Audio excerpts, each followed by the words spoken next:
السلام عليكم. طبعا الجو الحر اللي احنا فيه ده محتاج بقى طبق سلطة فواكه معاه بقى كده ايه عصير المانجا اللذيذ وخارج من التلاجة ساقع مشبر. تعالوا بقى نسمي الله ونشوف عملنا سلطة الفواكه الجميلة دي ازاي.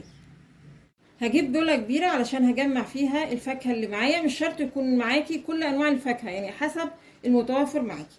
معايا هنا كانتالوب هقطعه حتت صغيرة، تفاح وبرده مقطعاه قطع صغيرة، قطع تين، كام حباية خوخ كده شلت البذرة اللي جوه وقطعتها برضو رفيع، وشوية عنب. وقلب بقى الفاكهة كده مع بعض كويس قوي. وهنا المانجا بدل ما اقطعها قطع عملتها عصير عشان اسقي بيها سلطة الفواكه. تقدري بدل عصير المانجا يبقى عصير كانتالوب براحتك خالص بالشكل ده.